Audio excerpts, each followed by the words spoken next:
तो मैं ये पूछना चाहूंगा कि मुसलमान जो हैं वो वेस्टर्न कंट्रीज में लेने के आते हैं। अमेरिका जिस कंट्री में मैं यहां बैठा हूं, इट्स अ क्रिश्चियन कंट्री। मुझे अगर इनके सिस्टम के साथ इख्तलाफात हैं, मुझे अगर क्रिश्चियनिटी से इतनी नफरत है, मुझे अगर जुदाइज्म से इतनी नफरत है, what the hell I am doing here to begin with. ये मैंने क्वेश्चन हर मुसलमान से यहां पूछा है, कोई जवाब सेटिस्फैक्टरी नहीं। कहते हैं जी हम मेहनत करने आए, मजदूरी करने आए, तो सऊदी अरब जाओ, जाके उसे जुतियां फ्री खाओ नालों नहीं। आपको पता ही है सऊदी अरेबिया के लिए आपके लिए मखसूस अल्फाज है वहां, उनके कल्चर में, उनकी जबान में आपको गरीब मस्कीन कहा जाता है आपको। तो फिर आप वहां जाए मजदूरी करनी है, तो आप यहां क्या लेने आए? ये तो क्रिश्चियन कंट्री। मैं चीमा साहब यहां लॉ स्कूल गया था, तो मेरे लॉ प्रोफेसर बताते थे कि यहां के रिलीजन के, यहां पे लॉ इनके कानून के ऊपर कैथोलिक रिलीजन की ठाप है। तो फिर यहां आप लेने क्या आते हैं?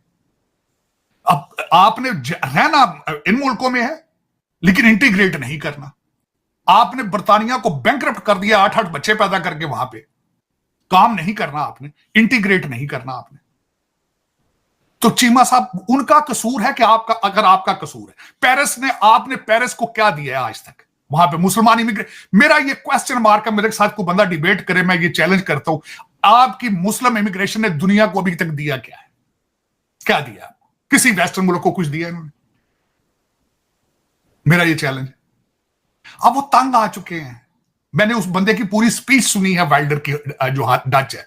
उसने कहा जिन घरों में ये बैठे हैं उससे सबसे पहले डच सिटीजन्स का हक है। जो जाबे ये छीन रहे हैं उन पे सबसे पहले डच सिटीजन्स का राइट है। आपको तलियों पे उठाते हैं वो पॉलिटिकल असाइलम के चक्कर में। कनाडा अभी भी उठा रहा है। फिर आप वहां रहते हैं, फिर you bad mouth about them at the same time, और फिर आप कहते हैं कि हमने लंदन को इस्लामिस्तान बनाना है। आप और यार पाकिस्तान की तुम जम पड़ो, पहले पाकिस्तान से इस्लाम बना लो। वहां पे शरिया की कोई चीज में, पाकिस्तान में मेरी नजर में कोई चीज इस्लामिक नहीं है। मेरी नजर में कोई इस्लामिक चीज नहीं है वहां पे।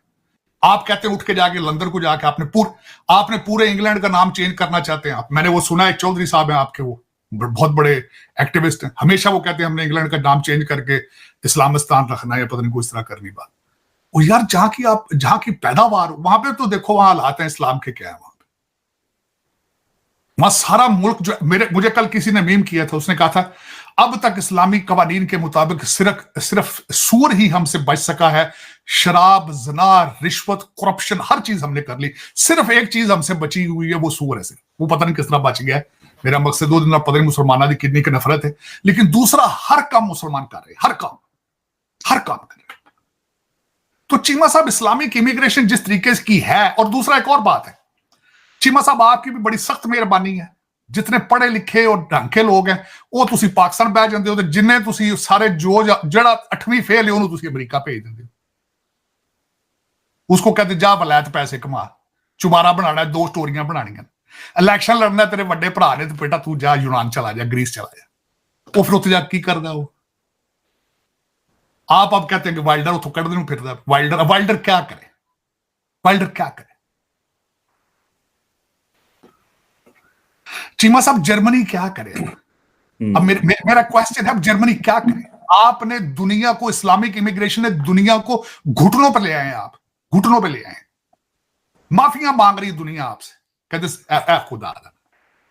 आपको पता है यूके के अंदर एक प्रोग्राम शुरू किया गया था जिसमें उन्होंने कहा था कि अपनी सिटीजनशिप बेचें या हमें दे दें, इतने पैसे लेकर आप वापस चले जाएं पाकिस्तान। आपके लोगों ने वो बेची वहां पे सिटीजन, वापस पाकिस्तान आके फिर इलीगल इंग्लैंड चले गए वापस। This was their plan few years back कि आप लमसम पैसे इतने लाख पाउंड ले लें, please get the hell out of here. लोगों ने वो भी कैश कराया और वापस जाके। और मैं सबसे बड़े, मैं एक दफा शर्मिंदा हुआ चीमा साहब, यहां मैंने अपनी एक दफा इंश्योरेंस कराई, ये 15 साल पुरानी बात, 15 साल पुरानी बात। जो खातून मेरी इंश्योरेंस करने आई उसने कहा तुम पाकिस्तान से हो, तुम्हारी इंश्योरेंस पे हमने इन्वेस्टिगेशन करनी। मैंने कहा वो क्यों भी, व्हाई यू वेरी रेसिस्ट? उसने कहा नहीं, पाकिस्तान में हस्बैंड जाके वहां से डेथ सर्टिफिकेट भेज देता है, बीवी यहां पे क्लेम ले लेती है। उन्होंने कहा फिर उसके बाद अमेरिकन एम्बेसी ने कब्रिस्तानों के लोग अंदर भेजे, जाली कब्रें निकली, जाली कब्रें बना बना के भी आपने क्लेम यहां से लिए। अब वो डीएनए कराते हैं, वो कहते हैं सैंपल जो मुर्दे दा होना। चीमा साहब वाहिद मुल्कों में से, पाकिस्तान एक वाहिद मुल्कों में से मुल्क है, आप जब इमिग्रेशन यहां पे अप्लाई करते हैं आपके बच्चों का डीएनए कराया जाता है। क्योंकि आपने एक बंदे ने यहां से 20-20 बच्चे अपने गांव के सारे रिश्तेदारों के यहां पे माइग्रेट किए। अब आप कहते हैं वाइल्डर आपके साथ क्या करेगा? को अब ये माफिया मांगने पे आ चुकी है कौमें आपसे। आप करते क्या है? 18-18 बच्चा पैदा करते हैं, स्कूल नहीं भेजना उनको, स्कूल नहीं भेजना, सोशल पे लगा दिए, सोशल सिक्योरिटी ले रहे हैं। चीमा साहब, यूरोपियन मुल्कों के अंदर सिंगल वुमेन को ज्यादा खर्चा मिलता है, पेपरों में डाइवोर्स दे देते हैं, बाप बच्चों को बताया जाता है कि अगर इन्वेस्टिगेटर आए तो उसको कहना ये तुम्हारी मां का बॉयफ्रेंड है, he is not your father. बच्चे दरवाजे पे इन्वेस्टिगेटर्स को कहते हैं कि he is not my father, he is my mother's boyfriend. Mother is single है तो उसको पैसे दो। चीमा साहब, वाइल्डर वहां क्या करेगा? क्या करेगा? केक अल्लामा ताहिरुल कादरी ने फिर बड़े खूबसूरत तरीके से यूरोप में गया, उन्होंने कुरान की तालीम बड़े खूबसूरत तरीके से बेची है, खुद कैनेडियन सिटीजन है, live like a king, live like a king.